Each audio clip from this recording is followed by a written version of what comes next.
आज की कहानी कुछ इस किस्म की है जिसे सुनते ही आपका इंसानियत पर से यकीन उठ जाएगा। तो कहानी की शुरुआत में हमें एक फेमस एक्ट्रेस एना फ्रिट्ज की बॉडी को दिखाया जाता है, जिसे अस्पताल के मॉर्ग यानी कि मुर्दा घर में लाया जाता है, क्योंकि अचानक ही एक पार्टी के किसी कमरे में उसकी मौत हो गई थी। और जो नर्स इस फेमस एक्ट्रेस की बॉडी को अस्पताल में शिफ्ट कर रहा था, उसका नाम है पाओ। और अब पाओ ये करता है कि बॉडी की फोटो क्लिक करता है और अपने दोस्तों को शेयर कर देता है। उसके बाद हम हॉस्पिटल में आते हुए दो लड़के को देखते हैं, जिसमें से एक का नाम जावी और एक का नाम इवान था। और ये दोनों अपने दोस्त पाओ से मिलने के लिए अस्पताल आए थे। अस्पताल में भी अपनी गंदी भरी नजरों से वो दोनों लड़कियों को घूर कर देख रहे थे। असल में ये तीनों मिलकर एक पार्टी में जाने वाले थे, लेकिन पाओ की जो ड्यूटी थी वो 1 घंटे में फिनिश होने वाली थी, क्योंकि पाओ इसी हॉस्पिटल के मॉर्ग हाउस में काम करता था। फिर वो तीनों दोस्त अस्पताल से बाहर आ जाते हैं और वो तीनों मिलकर ड्रिंक करते हैं। तभी वहाँ पर पाओ उन दोनों को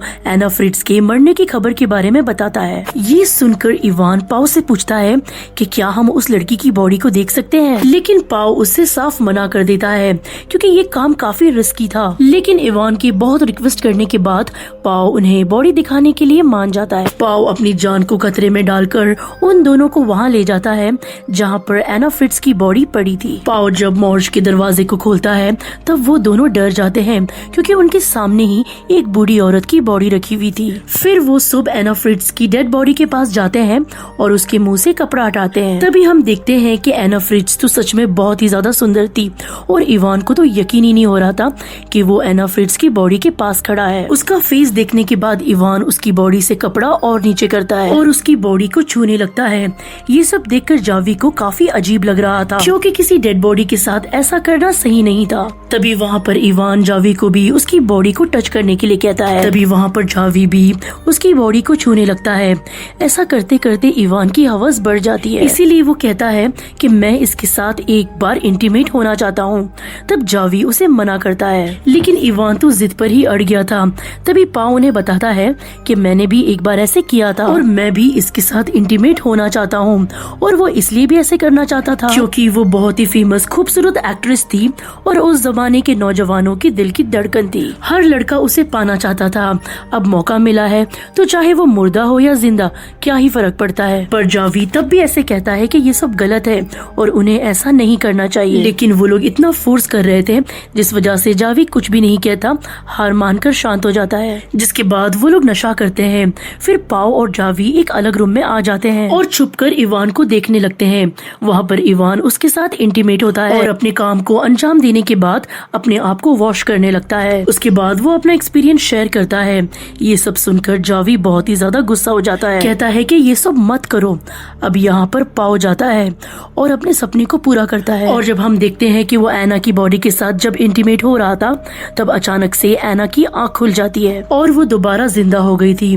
और जब पाओ ने एना को जिंदा देखा तो वो बहुत ज्यादा डर गया था और बहुत ज्यादा चिल्लाने लगता है। उसकी चिल्लाने की आवाज सुनकर वहाँ पर इवान और जावी भी आ जाते हैं। तब पाओ ने बताता है कि एना जिंदा हो गई है। एना को जिंदा देखकर वो दोनों काफी घबरा जाते हैं, क्योंकि वो जानते हैं कि एना को सब पता है कि इस मॉर्ग में उन्होंने एना के साथ क्या किया और वो बाहर जाकर पुलिस वाले को भी सब कुछ बता देगी। इवान यहाँ पर एना को शांत करता है और उसे पानी पिलाता है। अब ऐसा होता है कि इवान एना को जान से मारने का प्लान बनाता है, क्योंकि वो कोई भी रिस्क लेना नहीं चाहता था। लेकिन यहाँ पर जावी इवान की बात से सहमत नहीं था। वो नहीं चाहता था कि वो उसे मार डाले। तभी वहाँ पर अस्पताल में काम करने वाला एक और आदमी उस रूम के अंदर आता है। उस आदमी को देखकर ये सब छुप जाते हैं। उस आदमी को आता देख एना उसे बुलाने की काफी कोशिश करती है, लेकिन पैरालाइज होने की वजह से वो कुछ भी नहीं बोल पाती। उसके जाने के बाद जब इवान एना का मर्डर करने के लिए आगे बढ़ता है, तब जावी उसे रोक लेता है और कहता है कि तुम लोगों ने जो कुछ भी किया है उसकी सजा तुम्हें मिलनी ही चाहिए। मैं तुम्हें उसे फिर से मारने नहीं दूंगा। ये सुनकर इवान उल्टा जावी को ही मारने लगता है। उन दोनों को लड़ता हुआ देख पाओ उन दोनों को छुड़ाता है। तभी वहाँ पर इवान को ये रियलाइज होता है कि उसकी वजह से जावी के सर से बहुत खून निकल रहा है। तभी वो दोनों दोस्त उसे फर्स्ट एड देने का सोचते हैं और उसे घसीटते हुए दूसरे कमरे में ले जाते हैं। इधर यहाँ पर साथों साथ वो लोग एना को भी उस कमरे में ले आते हैं। एना की तो हालत पहले से ही बहुत खराब थी क्योंकि वो काफी घंटों के बाद दोबारा जिंदा हो गई। दूसरी तरफ इवान काफी ज्यादा डर गया था क्योंकि उसके हाथों उसके दोस्त की मौत होने वाली थी। तभी वो दोनों वहाँ पे गिरे हुए खून को अच्छी तरह साफ करते हैं ताकि किसी को शक न हो। तभी वहाँ पर एक हॉस्पिटल का स्टाफ आ जाता है। तभी पाओ उसको देख के अपना कपड़ा बदलता है और उसके सामने चला जाता है। एना चिल्लाकर उससे मदद मांगने की कोशिश करती है लेकिन तभी वहाँ पर इवान आके उसके मुंह को दबोच लेता है। वो स्टाफ आदमी पाओ को अपने साथ लेकर चला जाता है। यहाँ पर इवान जब जावी से बात करने जाता है तब वो देखता है कि जावी तो मर चुका है। ये देखकर इवान की पैरों तले जमीन खिस जाती है और जब पाओ वापस आता है, जब उसे ये बात पता चलती है कि उसका दोस्त मारा गया, तब वो बहुत रोने लगता है। तभी वहाँ पर इवान उसे दिलासा देता है कि ये हमारी गलती नहीं है, ये तो एक हादसा था। तभी वहाँ पर एना बोलती है कि देख लेना, तुम दोनों को जेल जरूर होगी। ये सुनकर इवान पाओ को रूम के बाहर ले आता है। यहाँ पर हम देखते हैं कि एना बिल्कुल ठीक लग रही थी। वो खुद को स्ट्रेचर पे से गिराकर जावी का फोन लेती है और यहाँ पर बाहर इवान पाओ से कहता है कि देखो, अगर हम पकड़े गए तो हमारी लाइफ बर्बाद हो जाएगी, इसीलिए हमें जावी की डेड बॉडी को कहीं छुपाना होगा और एना को भी अपने रास्ते से हटा के पहले जैसे कर देना होगा, यानी कि उसे मार डालना होगा। यहाँ पर अंदर एना अपने डैड को कॉल करने की कोशिश करती है लेकिन तभी वहाँ पर इवान और पाओ आ जाते हैं और उससे फोन छीन लेते हैं। तभी यहाँ पर इवान देखता है कि उसने सच में किसी को कॉल कर दिया है लेकिन दूसरी तरफ से किसी ने कॉल नहीं उठाया।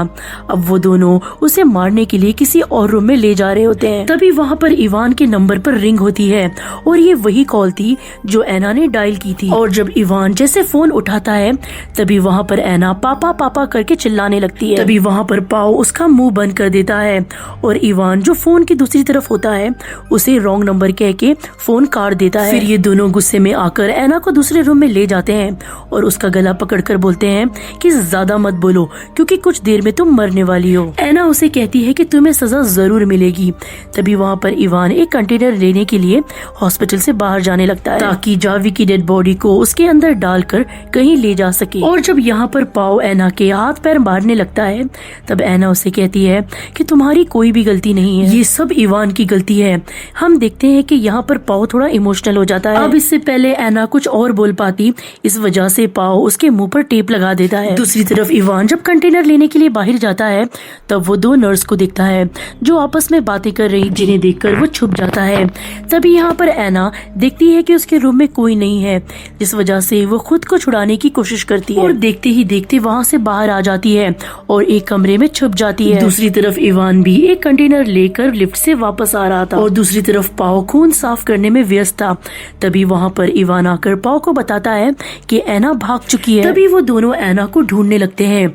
एना रेंगते रेंगते लिफ्ट तक पहुँच जाती है और वहाँ से निकलने ही वाली होती है कि तभी वहाँ पर इवान आ जाता है और उसे पैरों से पकड़ते हुए घसीटते हुए फिर से वो उसे मुर्दा घर में ले आता है। तभी वहाँ पर पाओ इवान से कहता है कि मैं जानता हूँ तुमने जानबूझकर जावी को मारा है। तभी इवान कहता है कि नहीं, वो एक हादसा था और साथ ही वो पाओ को ये भी समझाता है कि तुम्हें एना की बातों में नहीं आना चाहिए। फिर ये दोनों एना को मारने का सोचते हैं।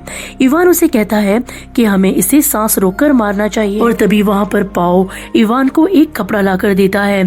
तभी इवान वो कपड़े को देखकर कहता है कि मैं नहीं, तुम उसे मारोगे, लेकिन पाओ ऐसा करने के लिए मना कर देता है। तभी इवान पाओ का हाथ लेकर जबरदस्ती एना के मुंह में दबा रहा होता है और थोड़ी देर में फिर एना की मौत हो जाती है, जिसके बाद वो दोनों एना की बॉडी को स्ट्रेचर पर रखते हैं और जावी की बॉडी को कंटेनर में डाल देते हैं। इवान उस कंटेनर को लेके बाहर चला जाता है और दूर पड़ी एक नाली के अंदर डाल देता है। हॉस्पिटल जाने लगता है। यहाँ पर पाओ एना की बॉडी को फिर से साफ कर रहा होता है और उसके ऊपर कपड़ा उठा के उसे वही रख देता है। ठीक उसके बाद वो वहाँ से जाने ही वाला था, तभी वो देखता है कि एना की बॉडी बार बार खांस रही है। तभी उसे शक होता है और वो एना के मुंह से कपड़ा उठा के देखता है। वो देखता है कि एना तो अभी भी जिंदा है, वो सिर्फ मरने का नाटक कर रही थी। तभी वहाँ पर पाओ एना से कहता है कि शांत रहो, कुछ मत कहो। दरअसल यहाँ पर एक ट्विस्ट है। दरअसल जब एना पाओ को कह रही थी कि तुम्हारा कुछ कसूर नहीं है, ये सब इवान का कसूर है, तभी यहाँ पर एना और पाओ ने प्लान बनाया था कि जब भी इवान एना को मारने लगेगा तब एना को मरने का नाटक करना है। एना तो फेमस एक्ट्रेस थी, इसीलिए वो इतनी अच्छी मरने की एक्टिंग करती है कि इवान तो क्या पाओ भी धोखा खा लेता है। अभी इवान को वापस आता देख पाओ जल्दी जल्दी में एना का मुंह ढक लेता है, लेकिन इवान को अभी भी यकीन नहीं होता, इसलिए वो एना को वापस चेक करता है। फिर ये दोनों वहाँ से जाने लगते हैं। लिफ्ट के पास आके इवान जब अपना पर्स चेक करता है तब उसका आईडी कार्ड उसमें नहीं था। तब इवान अपना आईडी कार्ड लेने के लिए वापस मोर्ग हाउस में जाने लगता है, लेकिन पाओ उसे रोकने की काफी कोशिश करता है, लेकिन वो नहीं रुकता। और जब वो दरवाजा खोलता है तब वो देखता है कि एना तो अपनी ड्रेस पहन रही थी। एना को जिंदा देख इवान पाओ को बहुत गुस्सा करता है और उसका गला पकड़कर उसे मारने लगता है, लेकिन पीछे से एना 2 बार सीजर से इवान के गले पर अटैक कर देती है, जिससे वहीं पर उसकी तड़पते हुए मौत हो जाती है। अब ये सब देखकर पाओ एना से कहता है कि ये सब तुमने क्या किया, तुम्हें ऐसे नहीं करना चाहिए था। लेकिन तभी वहाँ पर एना पाओ पर भी सीजर घुसा देती है और उसे भी जान से मार देती है। और इसी सीन को दिखाते हुए मूवी यहीं पर खत्म हो जाती है।